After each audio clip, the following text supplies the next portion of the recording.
Allô, Hello! Bonjour Nassim, bonjour, ça va? Ça va, ça va, ça va? ça va, Merci, Nassim. merci FX. Tu veux dire bonjour à Merci. Nassim? Bonjour Nassim. Bonjour, Phoenix? C'est FX, c'est... François. Oui. Je t'ai vu en 2011 et en 2015 dans tes conférences à Paris. Ah bon? Oui. Et c'était quoi ta question? Ma question, là, maintenant, là? Ouais. Ou en Si 2015? t'en as une autre, hein? En 2015 ou maintenant? En 2015, c'était d'où venait la rotation. Ah, Et Il y a toujours maintenant, des bonnes questions. Parce que et là, c'était maintenant, qu'est-ce que l'antimatière dans voilà. la solution de Nassim Haramein. Et ah, Inès a très bien répondu, c'est très clair, quoi. C'est génial, quoi. Et ça me faisait le lien avec la théorie de Janus, là, du modèle Janus de Jean-Pierre Petit, je ne sais pas si tu connais. ah ouais, ouais. Mais je suis pas sûr je connais Jean-Pierre Petit, je connais ses papiers, on s'est rencontrés aussi, on a eu une après-midi ensemble l'année passée, je pense. Euh, on, est très sympathique. J'aime beaucoup son travail, mais je suis pas sûr à quoi tu te réfères là. Ben, c'est que ce que a expliqué Nassim, c'est que dans le modèle du double tore, le tore supérieur correspond à l'univers physique manifesté de matière Oui, et oui, le tore inférieur à l'univers d'antimatière. oui, Et dans la théorie de de Jean-Pierre Jean-Pierre Petit. Petit, il y a un univers jumeau, donc un de matière et un d'antimatière. Ah oui, c'est vrai. Ah oui, c'est vrai. Ah oui, c'est vrai. Oui, Donc j'avais oublié. Oui, ça correspond bien. oui, c'est bien. Oui. C'était un des points qu'on avait en commun dans nos travaux. Mm. Ouais. Mais tu sais, c'est marrant aussi que quand tu penses à l'antimatière, en fait, tu penses juste à un changement de rotation. Euh, et donc,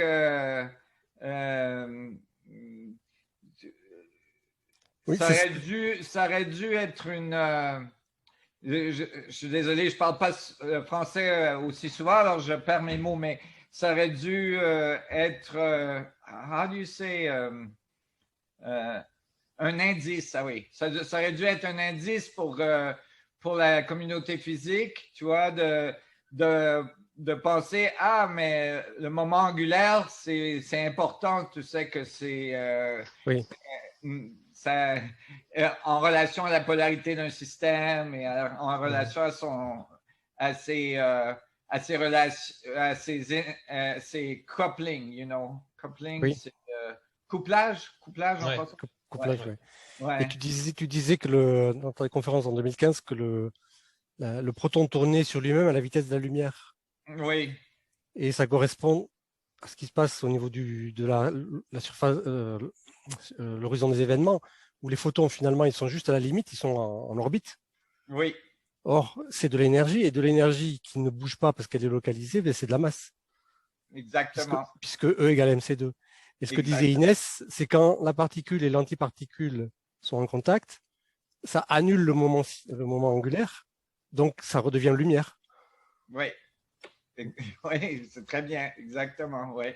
Et tu vois, le moment angulaire, euh, dans la physique standard, il n'a pas de source. Oui. Et Le spin, tu veux dire? Pardon? Le spin. Ouais. Le spin et le moment angulaire. C'est-à-dire qu'il y a les deux. Parce que pense à un Planck à l'horizon d'un proton. Et ce Planck, il tourne sur lui-même. Donc, il y a un spin. Et son spin est couplé au moment angulaire du proton. Tu vois ce que je veux dire? Alors, là, il y a une source pour le moment angulaire. Tu vois, comme le, le, le collective behavior, Comportement collectif. le mouvement collectif de tous les Planck dans le proton, qui est des milliards, résulte au moment angulaire du proton. D'accord, ok. Alors, je vais te donner un exemple parce que ça peut sembler ésotérique, ce n'est pas du tout. C'est spin-spin coupling, mais pensez plus linéairement, comme des métronomes, tu sais. Oui. Les métronomes, c'est à une centaine de métronomes et tu les commences tous à différents moments. Ils vont rester de façon random. Tu vois, les 100, ils vont continuer à bouger de façon random. Mais si tu les mets tous sur une table qui a des roues ou suspendus par le plafond, Oui, ils ont une connexion. Oui. les métronomes, en quelques minutes, vont tous devenir harmoniques en relation avec les autres parce que le momentum est transféré à la table qui peut bouger et la table transfère l'énergie back dans les métronomes qui fait qu'ils deviennent tous et le système énergétique est donc couplé, tu vois, couplé, mais mécaniquement. Mmh. Ouais. Ça, c'est une expérience qu'on fait en première année de physique, ça, ouais. Oui. C'est ça, ouais. Oui, mais oui, mais c'est pas nécessairement bien décrit en physique. Mmh. C'est-à-dire C'est pas appliqué à ce niveau-là. Ouais, ouais. Exactement. Le collective behavior, le mouvement collectif, c'est complexe et c'est pas nécessairement, tu sais, par exemple, Brownian motion et les particules, tu sais, dans les plasmas et tout ça, c'est là que l'application est le plus importante parce que tu as beaucoup de constituants qui font un champ collectif, tu vois. Et c'est pour ça que depuis 20 ans, au début avec Dr. Rauscher, on a travaillé sur les mouvements collectifs d'un Planck plasma, tu vois. Ben, dans le Planck plasma, c'est pas un mouvement linéaire qui est conservé d'une échelle à l'autre, c'est le moment angulaire. Oui, il faudra que je creuse ça, oui. Moment angulaire. Non, mais tu sais, c'est comme au lieu des métronomes qui font bouger la grosse table, c'est des spin coupling, c'est les spins qui coupent parce qu'ils sont dans un système qui peut bouger, tu vois, qui peut coupler. Tu vois. Oui, il y a un lien entre eux, quoi. Oui, et ce couplage, il est à toutes les échelles. Alors, tu peux avoir des milliards de protons qui te donnent le moment angulaire d'une étoile ou d'une galaxie ou d'un univers, tu vois. Et tu peux passer d'une échelle à l'autre et faire le bilan énergétique du système par rapport au couplage de son moment angulaire. Quand tu parles du moment angulaire, tu parles du moment angulaire ou du moment d'inertie? Ah, mais ils sont reliés parce que Oui, ouais. mais ça, en fait, c'est du moment d'inertie dont tu veux parler. Le moment oui, mais le moment d'inertie a à voir avec la géométrie. Mais là, je te parle juste du bilan énergétique, right? Donc, du bilan énergétique d'une échelle à l'autre en rapport avec leur couplage du moment d'inertie, du moment angulaire. Mais, pense à ce que je viens de décrire. Oui. Tu sais, les petits couplent couplés. et font un plus grand mouvement. Donc, l'inertie, dans ce cas-là, elle est définie par des échelles, mais ce que je veux dire, c'est que c'est plus complexe que... C'est pas ésotérique, c'est-à-dire qu'il y a des fonctions mécaniques qui te décrivent littéralement le transfert d'énergie d'une échelle à l'autre pour te donner une compréhension de la conservation d'énergie à travers les échelles. Est-ce que ça peut être parce que j'avais pensé à ça avec comment on appelle ça ce qui est utilisé pour déterminer une direction géographique là, vecteur. dans les avions. Les gyroscopes. Voilà, gyroscope. C'est-à-dire qu'on sait que quand un corps tourne, donc son moment d'inertie, si on veut faire basculer le corps, si on veut faire basculer l'axe de rotation, c'est plus difficile parce qu'on lutte contre l'inertie de rotation. Oui. Et donc j'imaginais comme ça un gyroscope dans lequel, sur le plateau du gyroscope, on mettrait aussi des plus petits gyroscopes, mais avec une orientation différente, perpendiculaire. Et comme ça, de manière un peu fractale, on aurait les trois directions, ça tournerait dans les trois directions, et donc il y aurait une inertie dans toutes les directions. C'est-à-dire on pourrait plus on aurait une difficulté à faire bouger le. Oui. On aurait une sorte de moment d'inertie, mais tridimensionnel, quoi. Donc c'est un peu, ça m'a toujours fasciné cette histoire de, on fait tourner et ça augmente l'inertie. Donc quelque part la masse, quoi. Enfin, c'est pas exactement ça en mécanique classique, mais ça augmente la masse. Oui. Et si tu prends en considération ce qui s'appelle en anglais frame dragging, donc ou land steering. Ouais, l'effet land steering. C'est frame dragging en français, ça doit être entraînement de la. Ouais. Entraînement de l'espace, déformation de l'espace-temps, quoi. Torsion, en fait, c'est la torsion que tu. Ouais. Donc, si tu considères ça et tu considères le modèle que je viens de décrire, tu vois, où you have a spin and you have an angular momentum. Yes. Right? Là, tu commences à avoir les fondations pour l'effet gyroscopique, qui est en fait pas bien défini. Tu vois, il y a un Mach's Principle problem. You know, donc, mais là, tu commences à identifier parce que le frame référentiel, non, le frame en français, c'est le cadre de référence. Le cadre de référence devient la structure de l'espace, tu vois. C'est-à-dire que il y a des relations de rotation qui sont déterminées qui a une orientation de rotation dans l'univers. Qui revient à ta première question, pourquoi il y a l'antimatière? Parce que l'univers tourne et parce que il y a donc les deux rotations dues aux effets Coriolis. Right?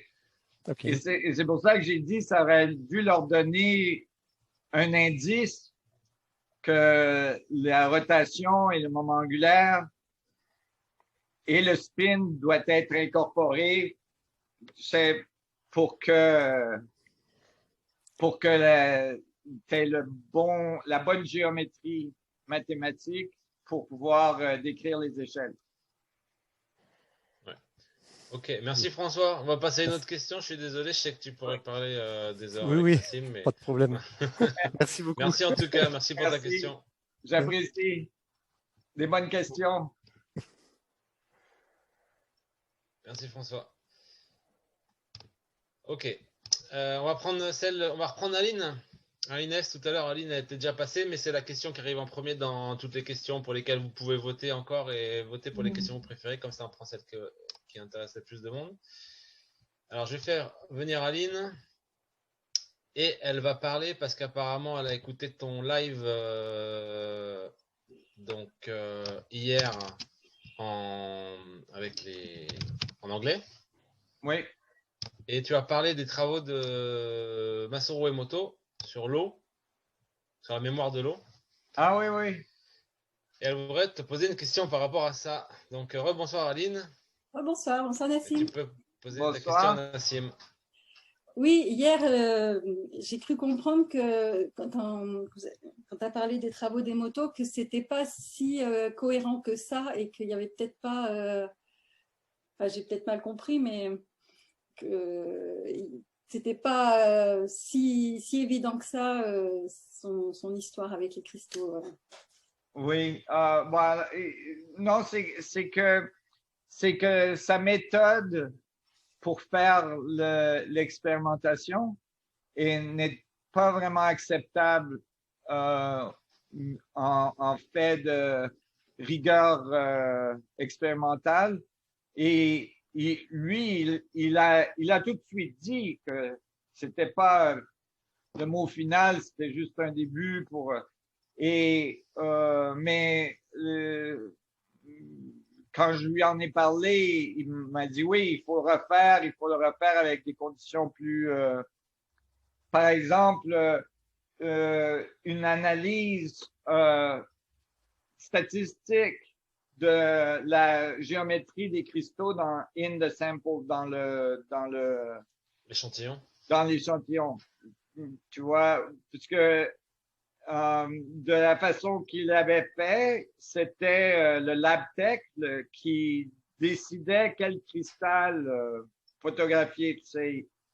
Mais il le faisait en prenant en considération ce qu'il pensait était le average, la moyenne. La moyenne, oui, de ce qu'il voyait, tu vois. Mais ça, c'est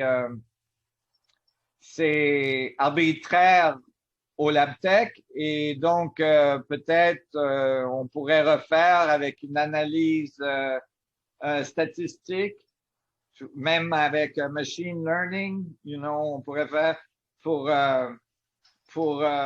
identifier si vraiment il y a un changement d'un échantillon à l'autre. Okay. Donc c'était la méthode en fait qui n'était pas forcément très scientifique, mais le travail allait dans le bon sens. C'était scientifique, c'était pas assez rigoureux. C'était une première analyse. Ça aurait dû être continué, tu sais. Il y a des gens qui ont travaillé en France chez Benveniste. Il y a eu le prix Nobel Luc Montagnier qui a retravaillé, qui a repris les travaux de Benveniste et c'est allé un petit peu dans le sens de la mémoire de l'eau. Oui, absolument. Et le travail que ces deux biologistes ont fait est remarquable. Et surtout, et aussi, Montagnier a un prix Nobel, si je me souviens bien, mais il y a aussi Brian Josephson, qui a un prix Nobel en physique, qui a fait beaucoup de travail sur la mémoire de l'eau.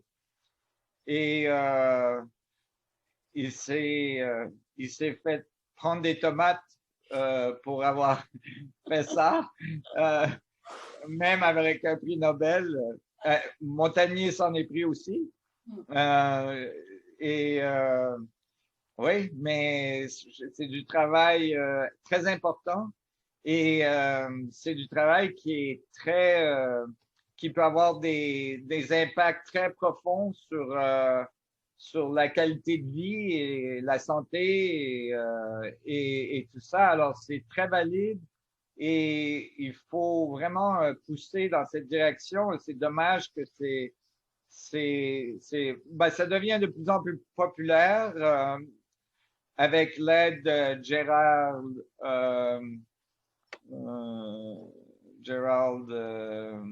j'ai oublié son dernier nom. Ça va me revenir. Mais The Fourth Phase of Water, c'est le livre qu'il a écrit. Et je vous dis tout ça, si vous êtes intéressé à propos de l'eau, des trucs comme ça, c'est toutes des bonnes choses à étudier. Il y a un documentaire sur YouTube sur Montagnier qui est excellent, où il reproduit son expérience à imprimer l'information de l'ADN dans l'eau, l'ADN dans l'eau. Et cette eau qui est donc pure est envoyée à un laboratoire en Italie où ils injectent les aminoacides pour l'ADN et l'ADN se reconstruit dans la structure de l'eau alors qu'elle aurait dû tomber dans le bout du bocal et rester là. Et donc, c'est remarquable qu'un système complexe comme l'ADN et toute son information peut être imprégné dans la structure de l'eau. Et donc, ça montre clairement que l'eau, c'est fondamental à la structure de la biologie. C'est pas juste un médium, background médium comme on l'a considéré avant. C'est quelque chose qui est très important puisque toute la vie sort de l'eau. Alors, sans l'eau, il n'y a pas de vie. Et alors, évidemment, il faut avoir la clé de comprendre la vie, c'est de comprendre l'eau. On en discutait tout à l'heure, justement, on parlait de l'ADN avec Inès, et je lui disais que ma théorie, c'était que l'information que véhicule l'ADN passait par l'eau, et c'était l'eau qui véhiculait dans tout le corps l'information de l'ADN. Oui, mais plus que ça a été démontré maintenant que c'est l'eau qui module l'ADN et qui la zip et la unzip. Alors, l'impulsion énergétique de la biologie vient du niveau quantique. Puis que les molécules d'eau sont faits de protons et d'électrons et il y a un transfert énergétique. Ce transfert énergétique, maintenant, avec les équations que je finis en ce moment, je peux le calculer précisément. C'est-à-dire combien d'énergie qui est dans la structure de l'espace est transférée pour produire l'énergie d'un système biologique ou l'information de ce système. Parce que l'ADN, quand elle zip et elle unzip, c'est comme ça qu'elle transcrit l'information dans le système pour qu'il reste cohérent. Tu vois ce que je veux dire? Oui. Alors, c'est bien, c'est une bonne théorie que tu as écrit un papier dessus. Je suis en train d'y travailler, en fait, parce que je canalise des informations sur l'ADN qui sont très complexes et qui vont un petit peu à contresens de la théorie officielle, donc c'est pas évident. Et ouais, un petit peu. Ouais. Donc, je travaille dessus. J'aimerais bien te le faire lire. En plus, j'aimerais bien avoir ton opinion là-dessus. J'ai eu l'opinion d'Inès qui m'a réconfortée un petit peu. Mais ouais, c'est un sujet qui Et ton background est en biologie? Non, moi, je suis infirmière. Ah! Moi, tu travailles avec la biologie. Ouais, j'ai juste un bac de biochimie. Je ne suis pas allée très loin dans les études. Je ne suis pas une scientifique. Mais ça m'intéresse beaucoup et j'ai vraiment envie d'aller au bout de ce que je commence à comprendre et à travailler. Oui. Hein? Oui, c'est comme ça qu'on apprend et c'est comme ça qu'on… Mais j'ai des informations sur l'ADN mitochondrial. Enfin, j'ai plein d'infos qui viennent et en relation avec l'univers. Je disais avec Inès que pour moi, l'ADN, c'était l'incarnation de l'univers. Et que c'était intriqué, qu'il y avait que les informations, il y avait un feedback, que les informations qu'il y avait dans l'univers étaient automatiquement dans notre ADN et vice-versa. Et qu'il y avait un échange et que ça se diffusait dans notre corps via l'eau. Donc, ouais, il y avait un papier qui a été publié à Nature il y a à peu près 1 an et demi. Tu te souviens, Inès? Où they were scaling, où ils montraient la corrélation mathématique entre la spirale de l'ADN et les bras de galaxies. Tu te souviens de ça? Ah, yes! Oui, je me souviens. Ouais, ça a été publié dans Nature, c'était donc très bien coté. Et C'est le trou. un bon papier. Alors, si vous êtes intéressé, c'est un bon papier pour étudier les relations entre les échelles. Là. Ok, Aline, juste puisque tu es là, et puis ta question, tu avais une autre question qui arrive aussi quatrième là dans le classement, donc comme ça, c'est bien. plutôt que de te refaire revenir. Et d'ailleurs, pour ce que disait Nassim tout à l'heure, il y en a plusieurs qui ont déjà trouvé, c'était le livre La quatrième phase de l'eau, c'est de Gérald Pollack. Ah oui, Pollack, yeah, exactly. Donc ta question, Aline, c'était sur le cristal. Est-ce que tu veux la poser? Le cristal arc, oui. Donc en fait, j'en ai 3. J'ai 3 cristals arc. Et en fait, quand j'ai reçu le premier, je vous avais raconté déjà une fois en décembre, en fait, je me suis rendu compte à chaque fois que j'ai reçu un cristal que j'avais une sensation différente avec chacun d'eux et qu'ils avaient un impact différent sur moi, que ce soit l'un ou l'autre. Et je travaille en médecine chinoise et je fais du Feng Shui aussi. Et donc, ce qu'on apprend, c'est que dans notre corps, quand il y a une énergie spécifique qui est emprisonnée et que c'est celle qui va nous diriger toute notre vie. Pareil dans les maisons, quand les maisons sont finies de construire, il y a une énergie spécifique à l'intérieur et c'est celle qui nous influence quand on vit dedans. Et je me demandais si il s'était passé la même chose avec chaque cristal quand ils sont passés dans la HFR. Est-ce qu'il y a une énergie spécifique liée au ciel, aux astres, à tout ce qu'il y avait à ce moment-là autour d'eux, qui s'est enfermé dedans et qui fait que chacun, entre guillemets, a une personnalité bien... Parce que j'ai l'impression, moi, quand j'en prends un, je sais lequel c'est. Ils sont vraiment différents dans les ressentis. Donc, il y en a un qui est plutôt fight, il y en a un qui est plutôt love, il y en a un qui est plutôt paix. Donc, je vois bien qu'il y a une différence et que quand je fais des énergétiques, ils n'agissent pas de la même façon les uns avec les autres. Donc, selon ce que je porte. Et donc, je voulais savoir si tu avais, comme toi, tu as des tonnes de cristaux à ta disposition, si tu avais ressenti des différences entre les différents cristaux et si c'est quelque chose de possible. Oui, bah oui. Un jour, j'en achèterai plus, mais j'ai pas les moyens. J'en ai déjà 3, c'est pas mal. C'est pour ça que j'ai commencé cette entreprise, c'est pour que je puisse en avoir le plus que je veux. Non. Oui. OK. Il faut penser au cristal comme comme un point de communication avec la structure de l'espace. OK? Oui. Et donc, la raison pourquoi tu sens ça avec les cristaux, c'est que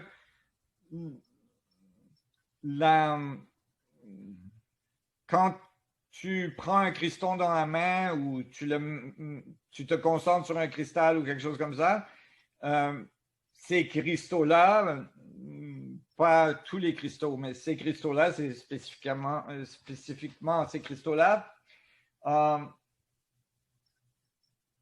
Les cristaux naturels aussi, mais moins forts, right? Ça amplifie ton énergie dans cette région. OK? Alors, ton énergie, c'est beaucoup de choses. C'est beaucoup de choses qui font ta conscience, ton émotion, tout ça. Et donc, quand tu en as plusieurs, ils vont tous prendre des relations spécifiques à l'information auquel tu résonnes.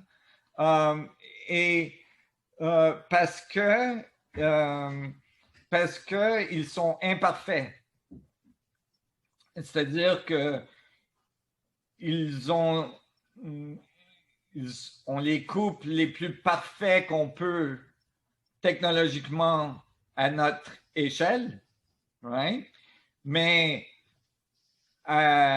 si on arrivait à l'échelle de Planck,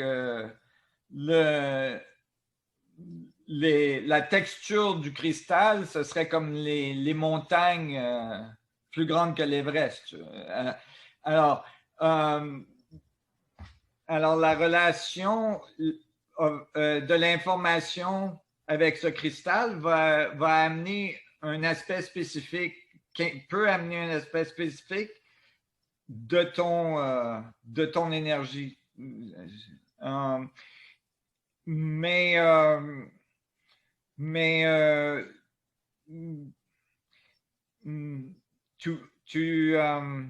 C'est-à-dire que si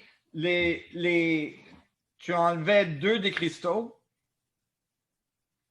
et tu mettais le cristal que tu as dans la main de quelqu'un d'autre,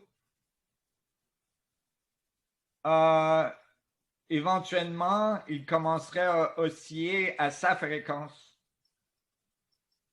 Et il éventuellement amènerait d'autres émotions par rapport à cette personne. Alors, l'information n'est pas... ce que j'essaie de dire, c'est que l'information n'est pas imbriquée dans le cristal. Le cristal s'ajuste aux fréquences de son environnement.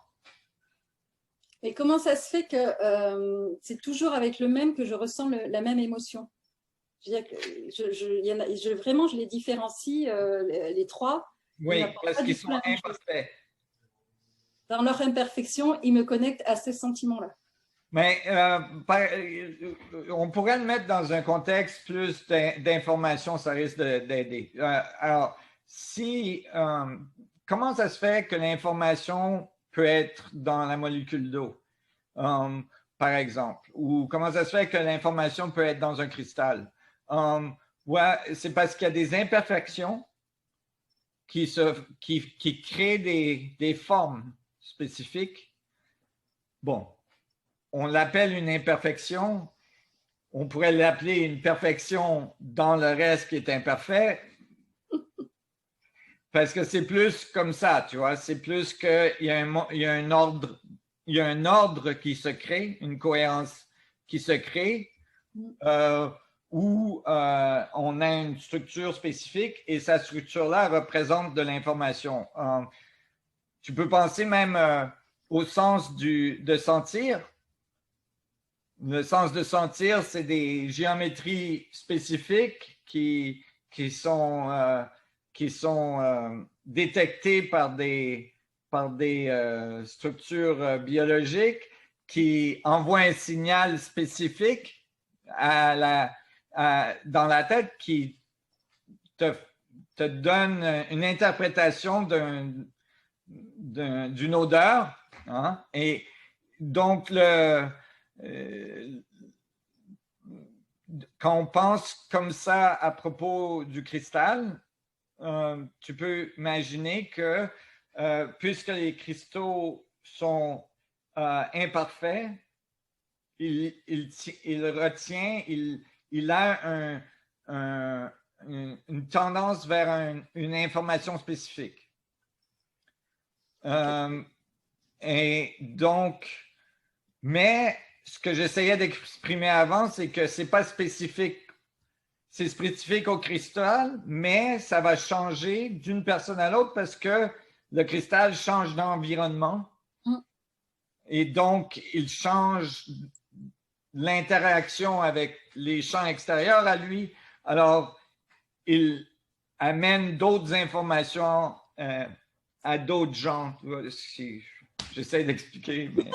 non, ça va, c'est clair. En fait, le cristal, il fait un petit peu le lien entre l'énergie du vide, on va dire qui est parfaite, c'est la structure de l'espace qui est en lien avec des fractales d'événements énergétiques, etc. Et on va dire, nous, une personne qui est imparfaite, qui est avec sa biologie, etc. Et le cristal, il va faire le lien entre, avec mes mots, hein, cette vibration pure et nous.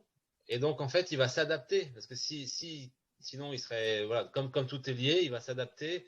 Ça va faire comme des modulations entre l'énergie et la vibration du vide et la nôtre. Et lui, il est au milieu pour essayer d'harmoniser tout ça. Non, est-ce que c'est... À peu près. Okay. Il manque une chose dans ton explication, c'est que le vide, il a les deux. Il est chaotique et harmonique. Ouais. Alors, ce qu'on fait avec le cristal, c'est qu'on crée un peu moins de chaotique dans une région d'espace. Donc, tu crées un little bubble de cohérence, une bulle de cohérence. Et donc, c'est un peu comme ça que, par exemple, tu sais, si tu pensais à un flot d'eau, de l'eau qui descend, hein, et c'est laminaire, right? Et tu mets un obstacle dedans. Quand tu mets l'obstacle dedans, ça va faire des vortex derrière et c'est des flots turbulents. Alors, tu passes de lamineux à turbulent. Et si c'est pas une bonne expérience à faire parce qu'il faut tuer un poisson j'aime pas faire ça, surtout après avoir vu le film Seaspiracy qui est sur Netflix en ce moment.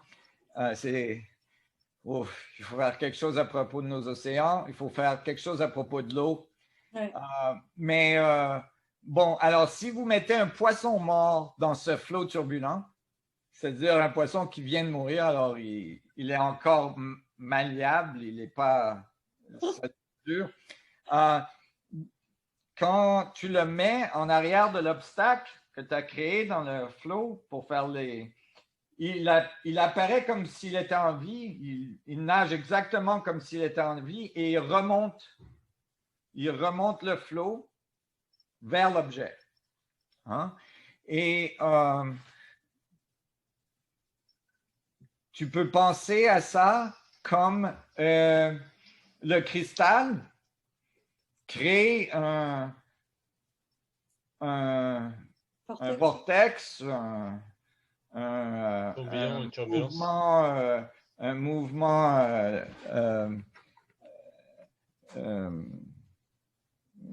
cohérent?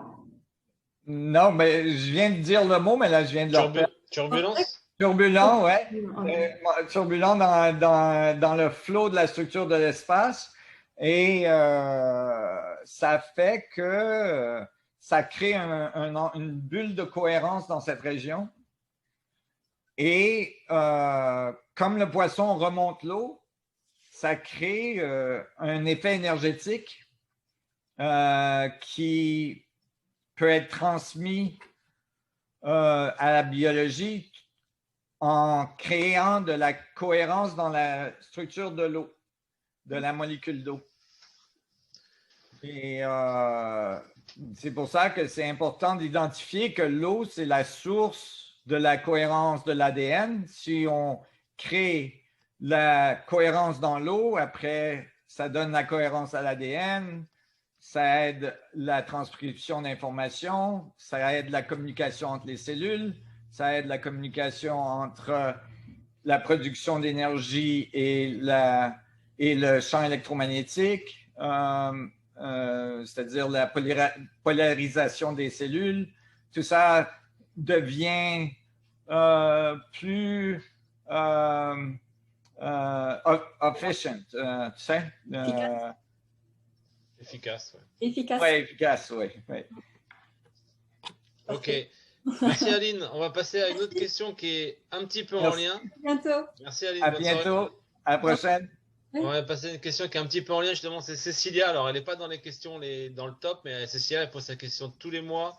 Et je pense que tu es mieux placé pour répondre à sa question. Alors, je vais la prendre quand même parce qu'elle est intéressante. Justement, c'est par rapport aux endroits où il faudrait aller avec le cristal arc pour justement pouvoir purifier des endroits. Et justement, par exemple, l'eau, ça peut être une des utilisations du cristal arc pour rendre cohérent certains endroits.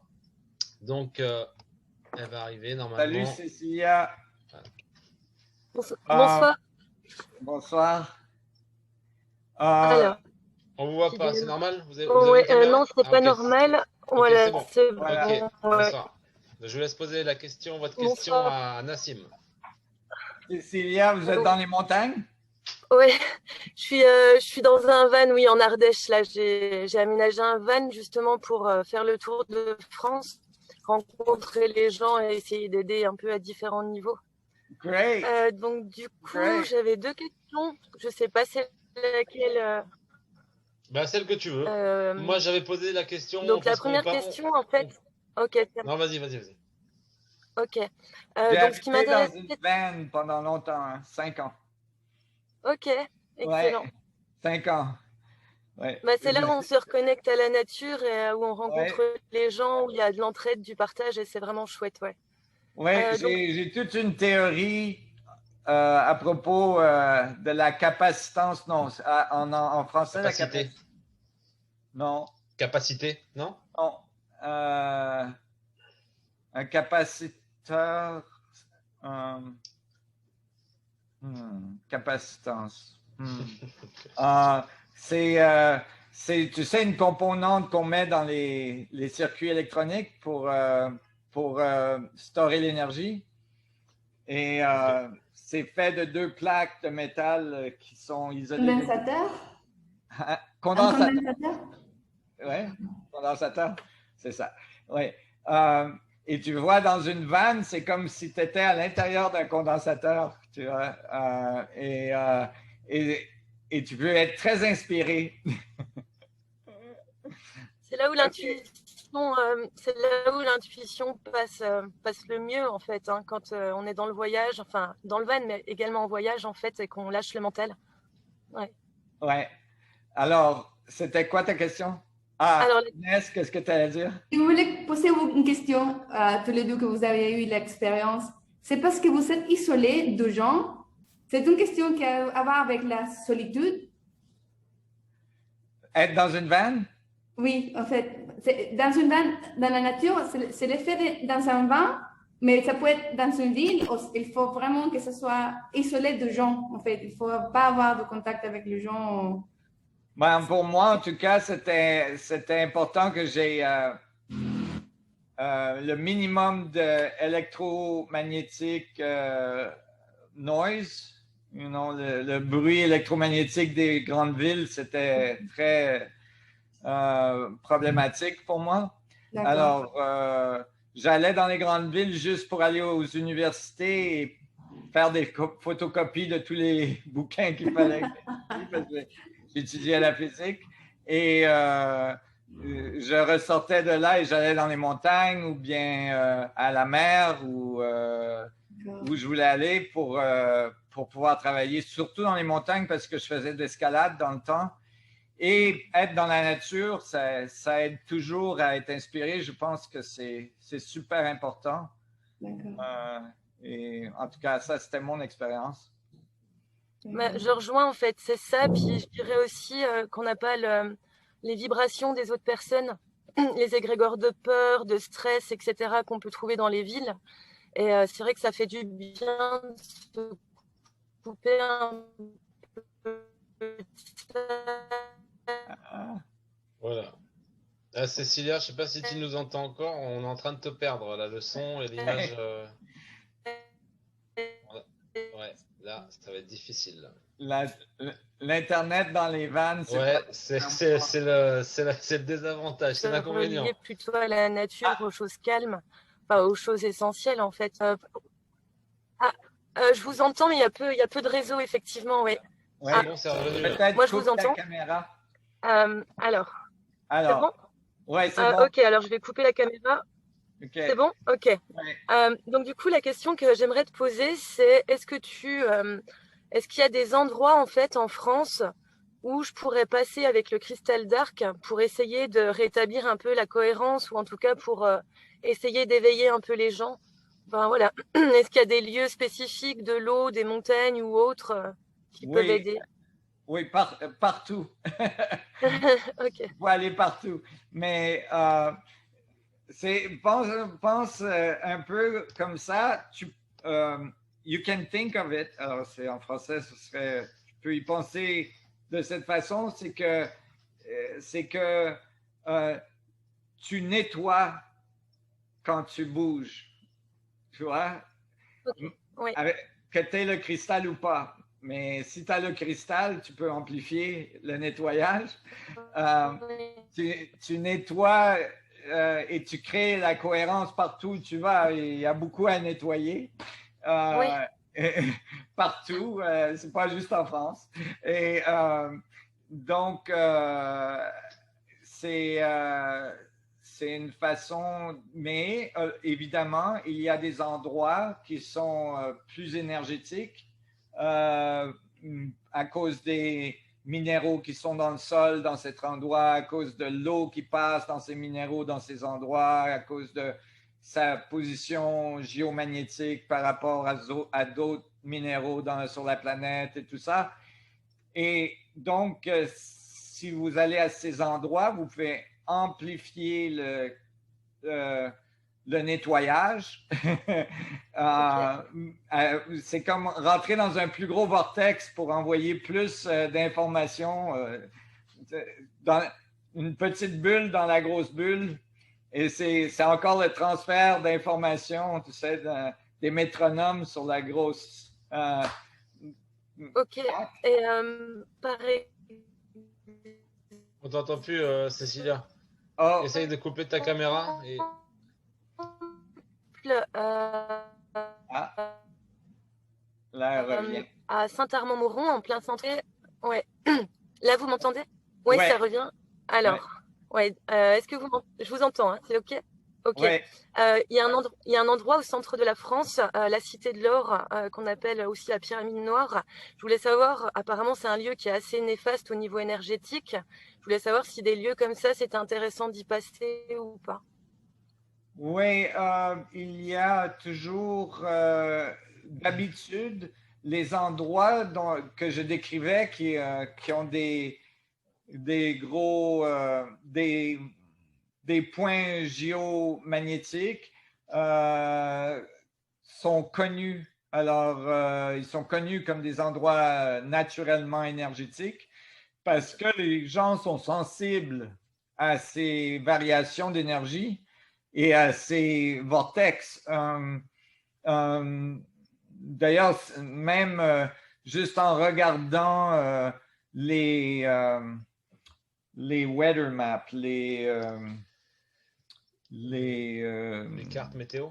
Les cartes météorologiques, tu peux voir à peu près où ces endroits sont, tu sais, parce que souvent, ces endroits qui sont connus comme des endroits énergétiques produisent des dynamiques météorologiques très spécifiques et que tu peux reconnaître à d'autres endroits, tu vois. D'accord, ok. Ok, super. Bah, merci. Et les cathédrales, tout ce genre de choses. Ouais.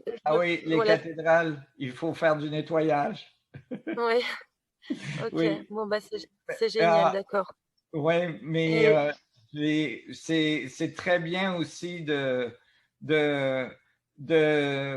se nettoyer soi aussi, tu sais. Tout à fait, oui. Ouais. Et tu sais, c'est comme le nettoyage, c'est comme tu sais, moi, j'avais un maître de méditation quand j'étais petit et il disait toujours, moi, je suis comme une machine à laver, tu sais, je te lave et tu pars, tu deviens sale un peu, tu reviens, je te relave et tout ça. Et tu vois, c'est comme, c'est un niveau de awareness. Comment on dit awareness en français? De conscience, j'imagine, mais je ne veux pas dire la conscience spécifiquement, la conscience, c'est fondamental. Je parle juste awareness, alors c'est pas conscience. Il n'y a pas vraiment de mot en français, c'est compliqué. Éveil. Pardon? Éveil. Acuité. Éveil, to be awake, non? Ah ouais. Réveil. La conscience d'un certain niveau. Oui, d'être conscient de ce qui se passe, tu sais, dans ton environnement. Plus que ce qui est clairement apparent. Mais même les choses qui sont clairement apparentes. Par exemple, tu es peut-être dans une conversation avec quelqu'un et en même temps, tu es conscient que les oiseaux chantent, que les fleurs frémissent dans l'arbre, et tout ça. Être là, quoi. Dans l'instant présent, tu veux dire, en fait, juste avoir la conscience de tout ce qui se passe. Oui, c'est un côté exactement. perception sensorielle, et aussi, c'est vrai que tu as raison, Inès, c'est aussi un peu genre être en éveil, être à l'écoute de tout. Oui, l'éveil, c'est comme l'attention. En fait, on est attentif pour tout ce qui est. Oui. Et il y a ces choses qui sont plus grossières, qui sont plus faciles à identifier, comme les oiseaux, les feuilles, les trucs comme ça. Et il y a l'énergie de la région, il y a l'énergie, il y a le plant field, il y a l'information qui est autour de toi, tu vois. Oui.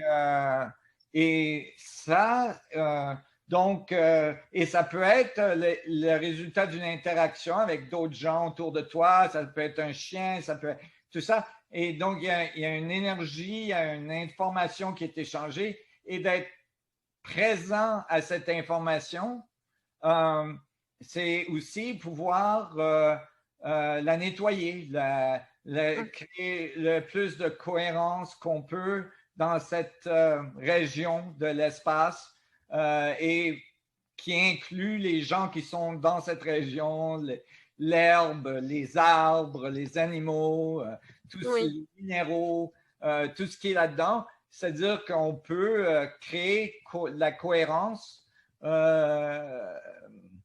et tu peux y penser même pour la biologie, au niveau de la biologie, à travers la molécule d'eau, et pour les minéraux, à travers le silica qui fait 80 quelques % de la surface de la Terre.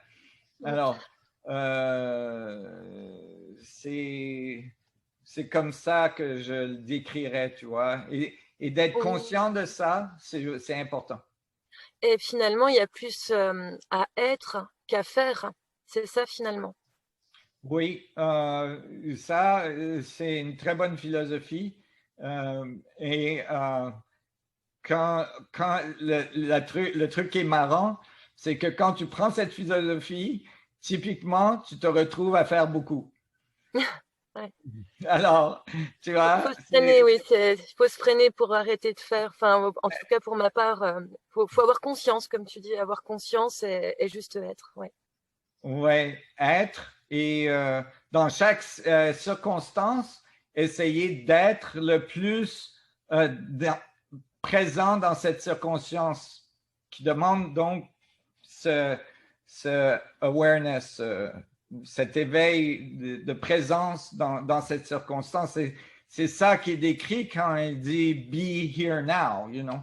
Mais moi, sur la plage, l'autre jour, il y a quelques mois, pendant un coucher du soleil, après la journée, je me suis... je pensais à plusieurs choses dans ma tête et j'ai donc été un peu... je n'étais pas nécessairement présent au coucher du soleil et c'était un super beau coucher du soleil, comme on a en Californie ici. Et je me suis dit, I should be here now, you know. Et puis là, j'ai commencé à penser à... en français, ce serait... Comment on dit en français?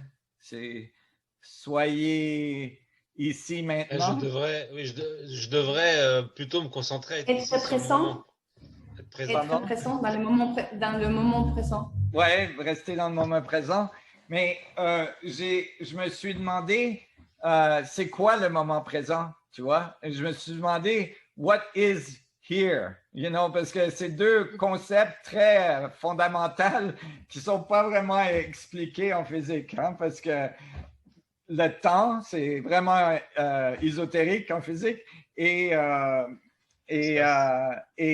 être ici, ça peut être très ésotérique si on regarde à une particule atomique, parce que si on sait où elle est, on n'est pas sûr où elle va, et si on sait où elle va, on n'est pas sûr où elle est. Elle pourrait être n'importe où dans l'univers. Alors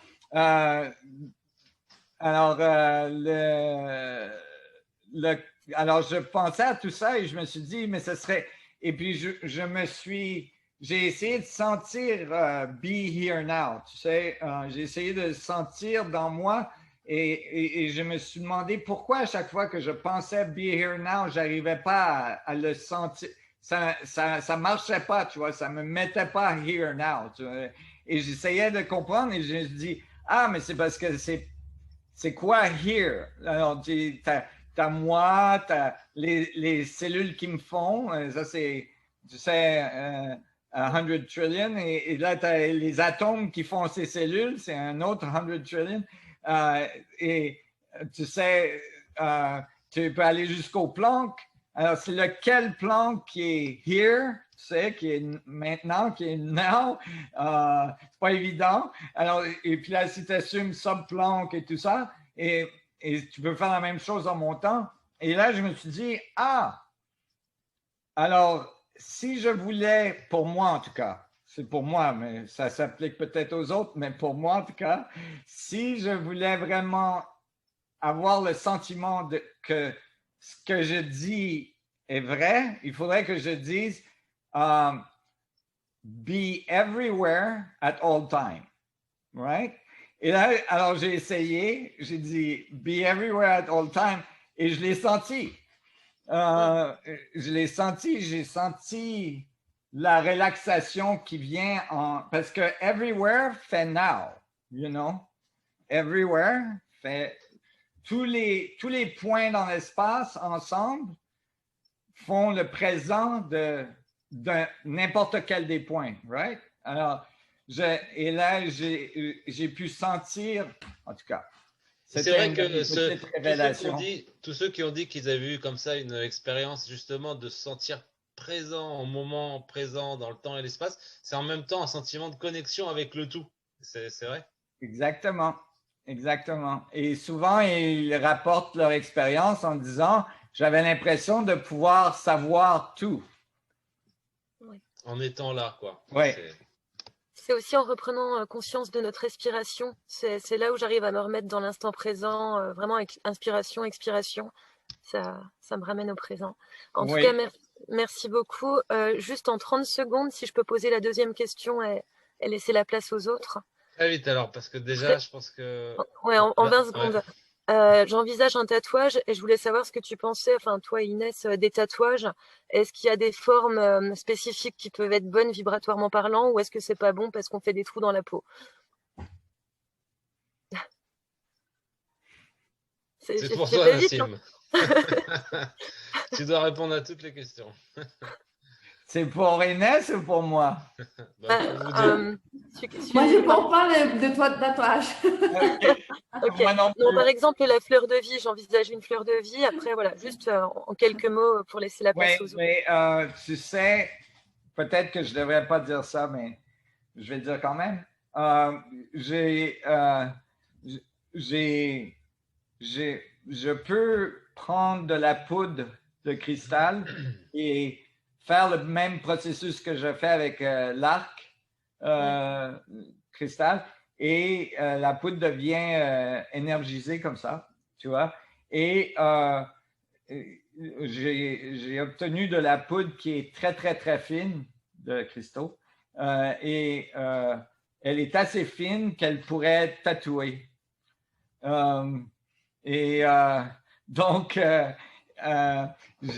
mais le tatou serait translucide, donc tu ne le verrais pas, à moins que tu mettes de l'encre avec.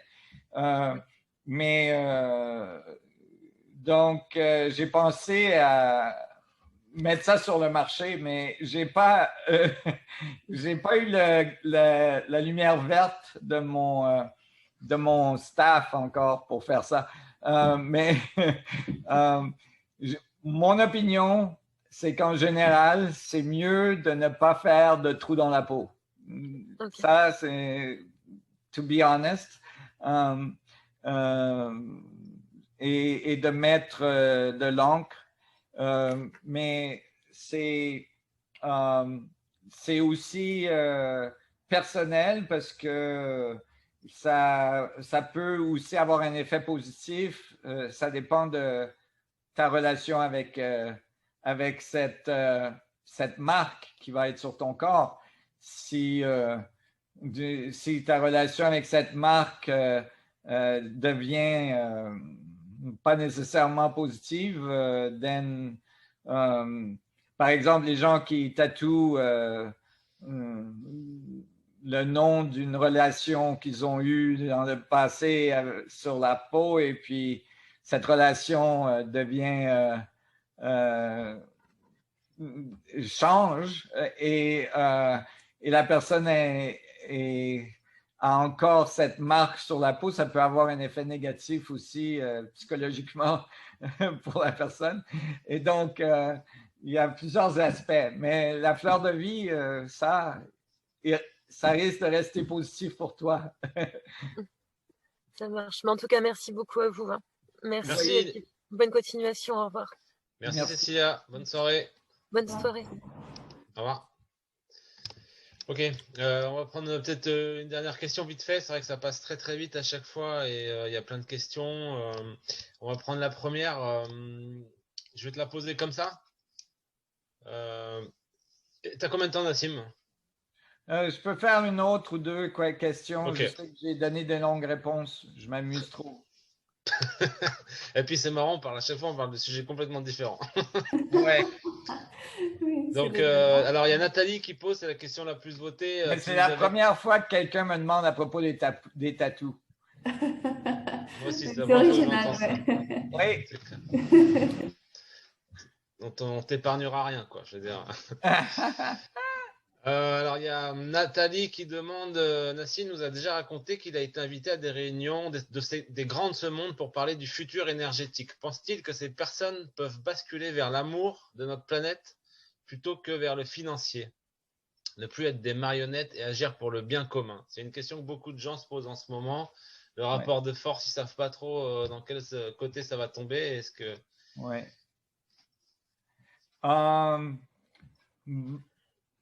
OK. Je vais répondre à ça de façon globale à première partie de la réponse. J'ai jamais rencontré quelqu'un qui n'était pas capable d'être dans l'amour. C'est-à-dire que il y a toujours cette partie de la personne. N'importe quel. Alors, c'est comme ça que j'ai approché ce genre de relation. Et c'est comme ça que j'approche mes relations, par exemple, des agences ou des religions, tout ça. Donc, hi, enchanté. Bonjour Nathalie, je ne pouvais pas la faire passer, c'est vrai que c'est un peu méchant. Ouais, mais c'est pas grave. Qu'elle ne peut pas voir Nassim. Et donc,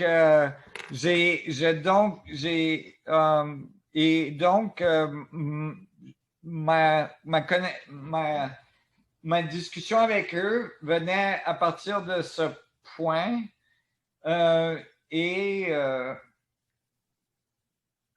OK, alors, si je donne un peu plus de détails, nous étions sur une île isolée dans le milieu du Pacifique où il n'y avait pas moyen de partir ou de revenir. C'était que par hélicoptère et c'était très restricté. Et la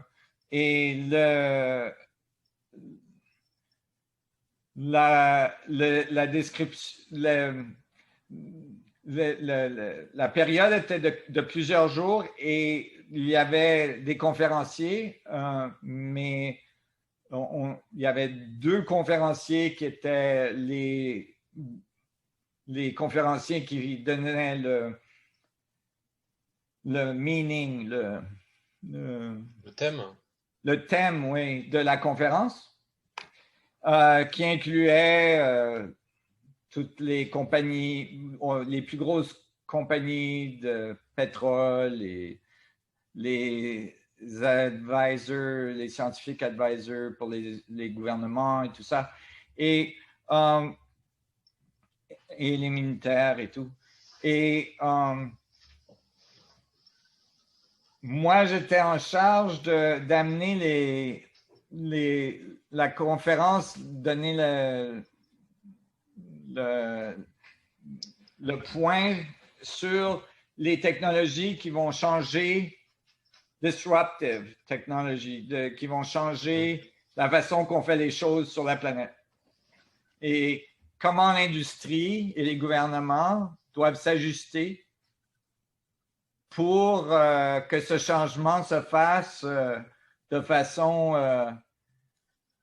avec le minimum de difficultés pour l'humanité. Ce genre de conférences sont très rares, mais le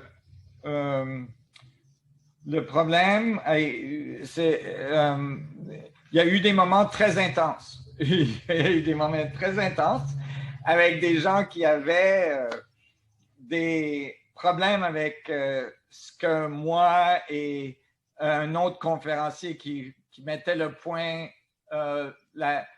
l'autre conférencier, donc on était deux, qui faisaient le thème. Et moi, je faisais la technologie, lui faisait la connexion avec la communauté extraterrestre.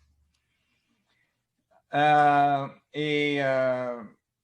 le connaît, cette personne? Il est connu? Oui. OK.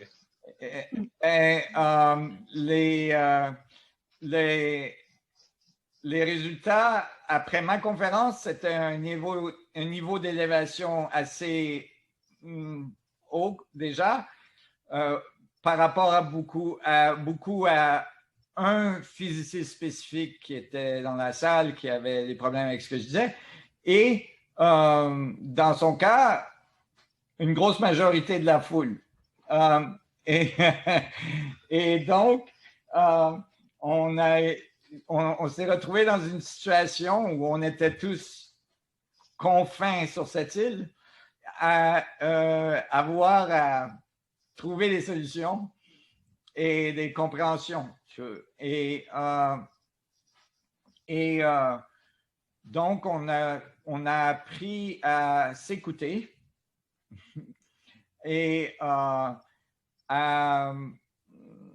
trouver des points en commun.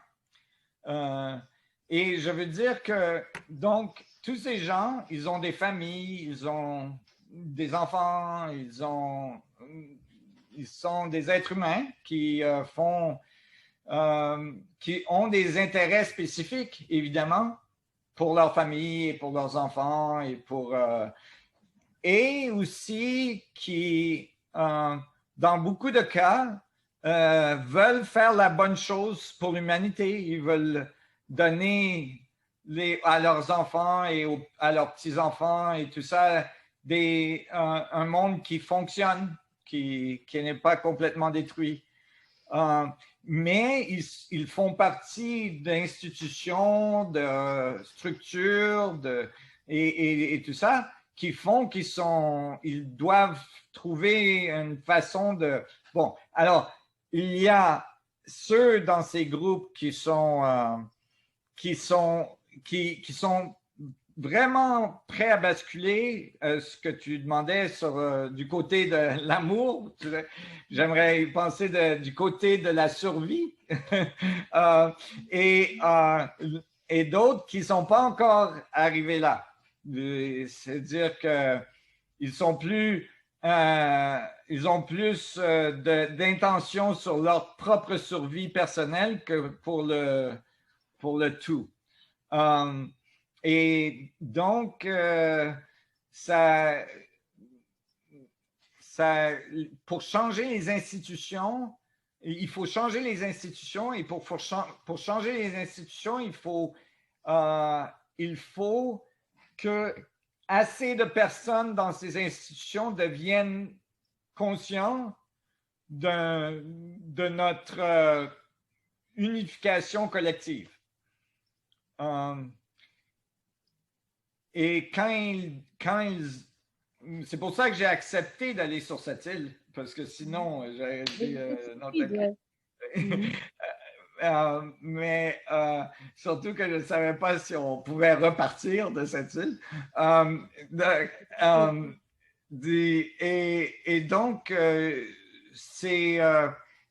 mais ce que j'essaie de te donner comme réponse, c'est une réponse qui est plus à voir avec une attitude générale qu'il faut avoir, parce que si on veut faire que la planète transcende dans l'amour, il faut qu'on puisse le manifester nous-mêmes par rapport aux gens qu'on pourrait penser comme nos ennemis, tu sais.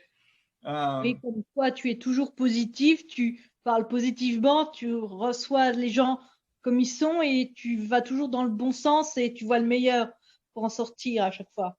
Oui, mais il faut voir le meilleur et aussi être réalistique sur l'état auquel tu t'adresses.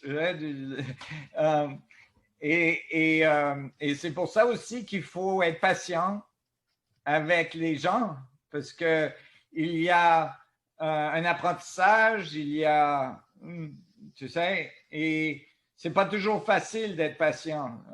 Moi, je sais que c'est la plus grande leçon pour moi, en tout cas, c'est la patience, parce que on a tendance à avancer vite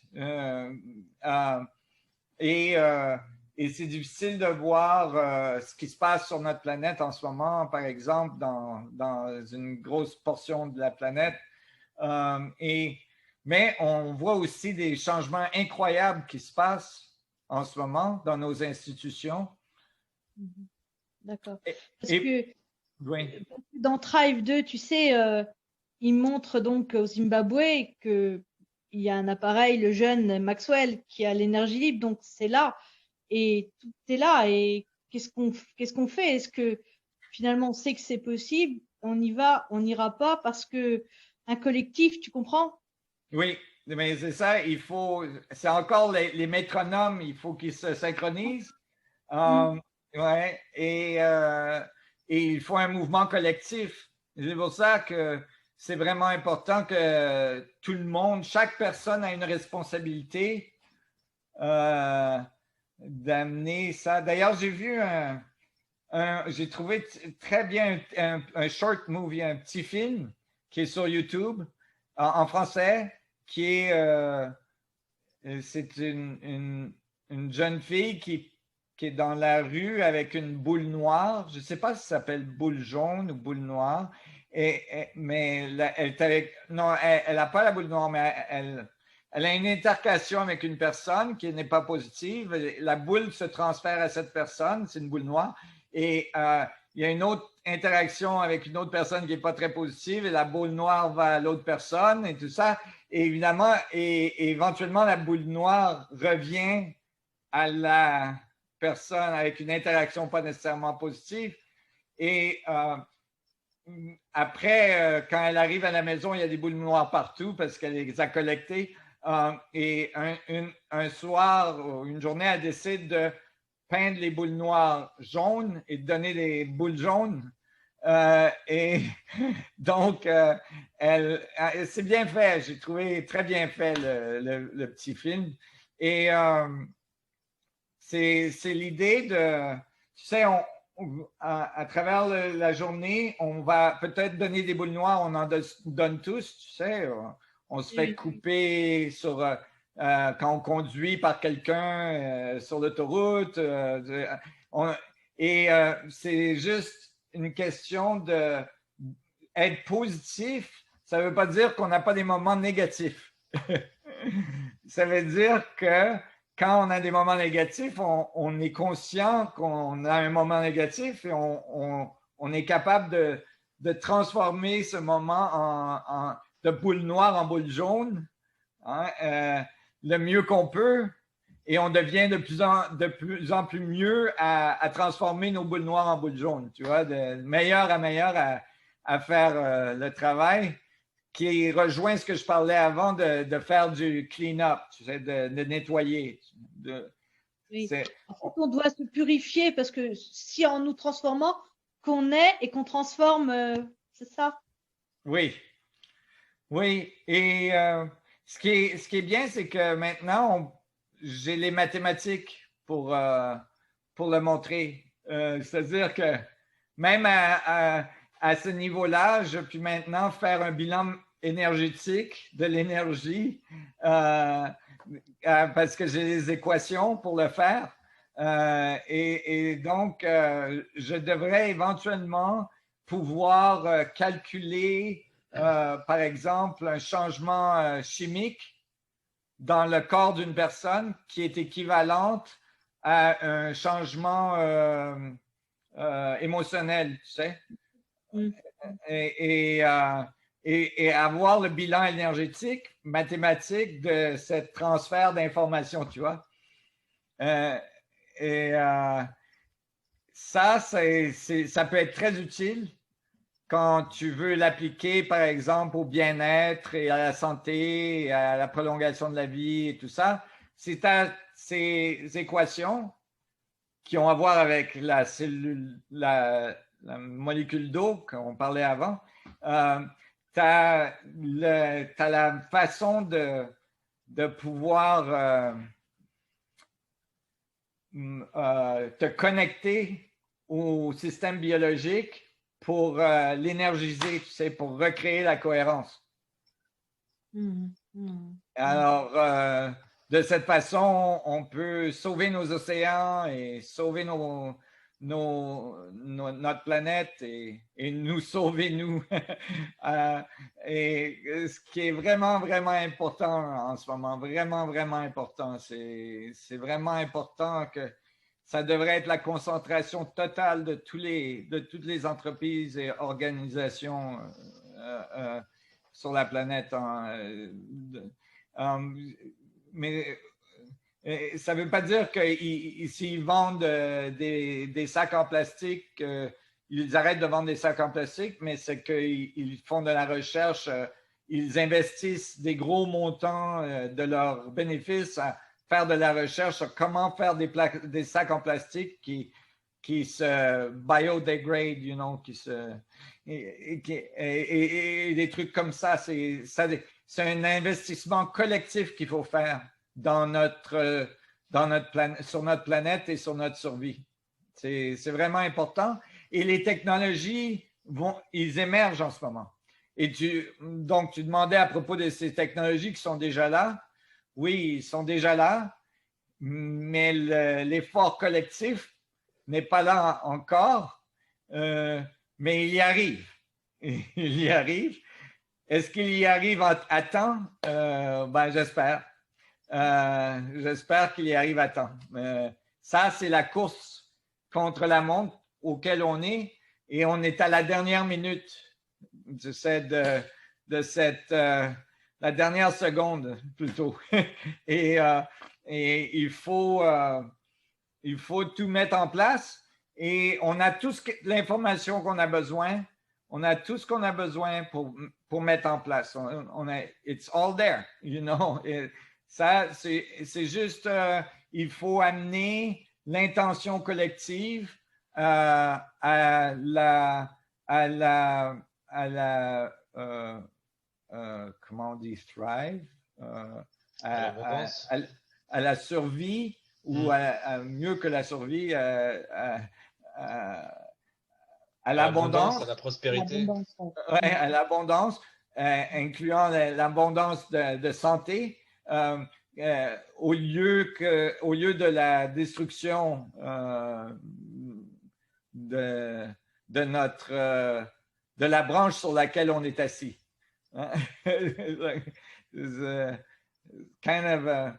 C'est important. Et donc, je suis confiant qu'on peut y arriver, mais il faut tous qu'on y mette, qu'on change nos boules noires en boules jaunes le plus rapidement possible. C'est quoi le plus rapidement possible? C'est quoi le temps là qui nous reste? Je dirais que dans le les prochaines 10 ans, c'est critique. C'est critique déjà en ce moment, mais je pense que dans les prochaines, si on fait les bonnes choses dans les prochaines 10 ans, je pense qu'on va faire un changement fondamental.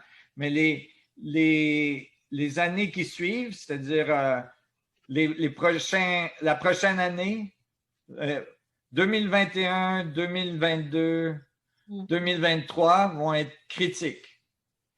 C'est ou bien là qu'on le fait, ou je pense pas qu'après 10 ans, je ne sais pas si on va y être. Alors, les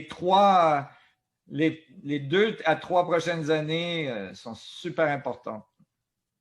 Et c'est pour ça qu'on le voit, on voit ces grands changements qui se passent en ce moment.